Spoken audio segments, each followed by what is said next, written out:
Hi Taurus, welcome to your week ahead horoscope with me, Raphael from Reydiant Reality. It's an absolute pleasure to have you. Thank you so much for being here. Thank you so much for joining me. Quick note, these readings are for your sun, moon and descendant signs. So whether you're a sun, moon or rising sign Taurus, this is for you.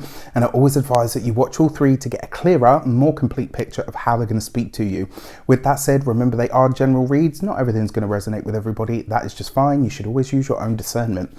Before we start, as always, I would like to bless my deck of cards with all forms of love, light, peace, prosperity and abundance, and I pray that the messages that come through are ultimately clear and concise. They help you on your path to your highest vibrational good.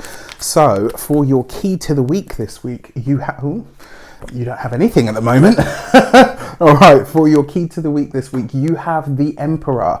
You are walking into, or you've stepped into, the new year in all of your power, in all of your majesty, right? And I love this for you because it suggests that you are taking the year by storm. You're taking the year by the short and curlies, as they say here in the UK, right? But more importantly, when we bring it down to the microcosmic level, here in like over the course of this week, this is about you tapping into not only your own inner authority, but it's also going to see you getting really very real about the tasks that you have in hand, right? So this could be a great week for you to set the schedule.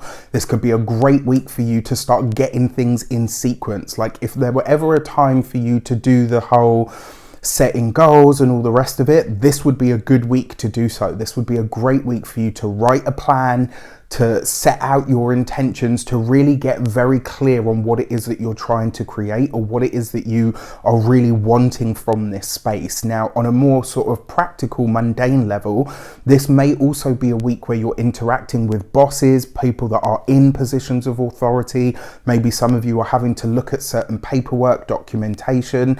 Some of you could be even deciding to go back to school in some way, shape or form.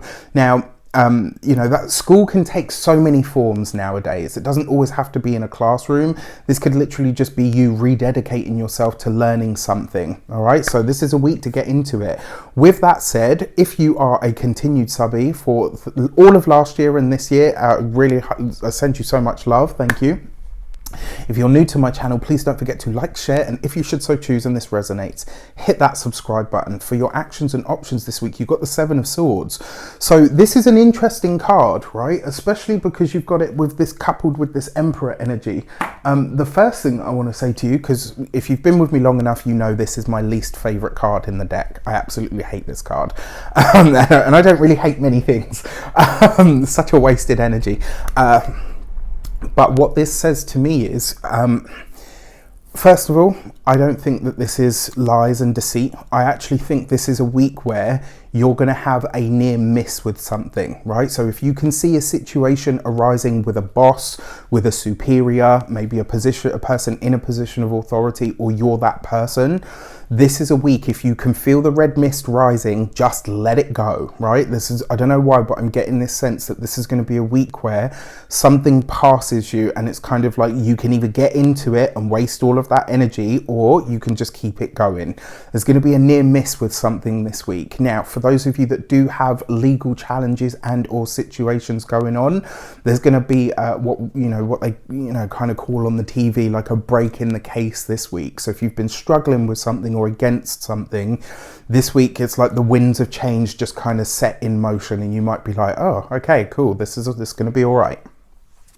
For your communications and conversations, you've got the Ten of Pentacles right underneath the Emperor. So one way that this can show up, very often this is about mortgages, real estate, property stuff. This could be a week where maybe some of you are deciding that you want to buy a home. This could be a week where you're having conversations or looking at the paperwork around the purchase of a home, some sort of property, some sort of land. Very, very possible. One way that this could also show up as well, for some of you, this does look like institutional learning, right? This could, the reason I say this is because that combination can literally speak to an actual school.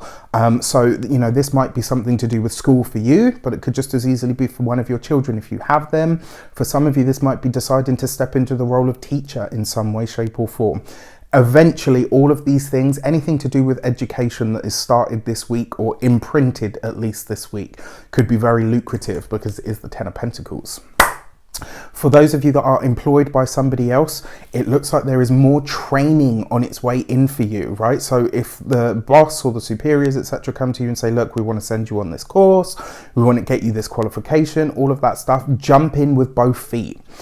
For those of you that are business owners, entrepreneurs, solopreneurs, this encourages more work from home. If you already work from home, this would be a great week to start thinking about your network, your team, the people that you're going to need in order to expand the business, right? Whatever it is that you do.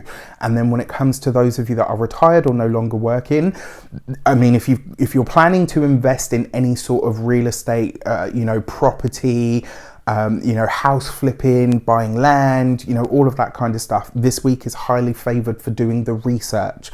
Remember, Venus, your ruler, is retrograde at this moment in time and will be until the end of the month. Mercury will also go retrograde into next week as of this week's reading. It will be the week after this where Mercury will go retrograde out of the sign of Aquarius back into the sign of Capricorn. So just something to be aware of. All right, now, for your love and relations, you have the Four of Pentacles. There's definitely something going on with the home, a home you want to buy, a home you want to purchase. Now you've got this underneath this Seven of Swords, which does suggest that there may be something that you're hiding. And the interesting thing is, this might be money that you're squirreling away. For some of you, like if you're in a partnership or a relationship, this might be that you've been stashing money away for something, and then once it's kind of at the point that you wanted it to be, you come to the partner and say, look, I've saved up this money and I really want us to do this, this and this. That's one way that this could play out.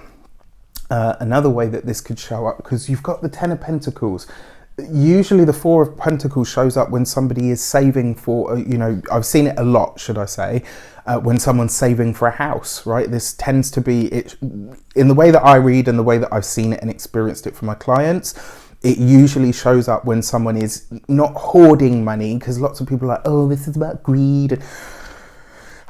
It can be, but would have to come up with specific cards. For me, this is very often when someone is accumulating resources because they've got a specific goal in mind for that money. And there's something here about home, studies, business, property, real estate, school. I don't know what's going on for a lot of you, but it looks like it's something that you're really very focused on. Now, when it comes to the partner, married, or in those of you in relationships, this is you holding down the fort, right? There's something here where you're saying, right, I've got this, I will pick up the slack on this, this, and this. You do what you need to do. It does look like maybe the thing that you're hiding is there's a part of you that's a little bit worried about this. It's like, I know I've said that I'm going to pick up the slack, but am I going to be all right doing this? Right? And you absolutely will, but don't fake it till you make it. Be honest about how you feel. Always important. For those of you that are single, this kind of looks to me like you're like, I'm about my money, honey. You're just more focused on the money, the resources, and the work. And there's nothing wrong with that. Just don't convince yourself that you're not looking for love, right? We're all looking for love in some way, shape, or form. Let it find you, right? You continue doing what you're doing, but let it find you. It does look like as well, some of you may be interacting with a bank or a financial institution this week as well. Finally, for your money and materials, you've got the Nine of Cups underneath the Ten of Pentacles, underneath the Emperor. If there is money that you want to apply for, if there's money that you need, the money that you need is available to you. It is there. Like if you want to go for a loan, absolutely go for it. If you want to, get funding for something, the money is there for you. Like whatever you need money or resources for, the money is available to you. The only thing that I will say to you is, obviously, remember Mercury is slowing down to go to station to go retrograde, and also, your ruler Venus is retrograde. So if you are borrowing money or anything like that, just make sure you read the fine print. But, not to rain on the parade, but like whatever you need is totally available to you. When it comes to your physical health and vitality, the Nine of Cups actually suggests healing. So for those of you that have had any sort of chronic health issues, especially those of you that have had, you know, stuff with the nervous system, especially those of you that have had things going on with the skin, anything like that. It's like this week, I'm not a doctor, I can't give you medical advice, but it does look like you either find a solution or it starts to right itself and you're like, oh, okay, this is, you know, it's starting to pass. And then when it comes to the home and environment, this is warmth, it's loving, it's peaceful, right? This is going to be a really peaceful week when it comes to the home. With that said, I wish you an abundance of all of that good stuff. Happy New Year to you. I truly hope 2022 is a wonderful year for you. Thank you for being here. Take care, and I will see you soon.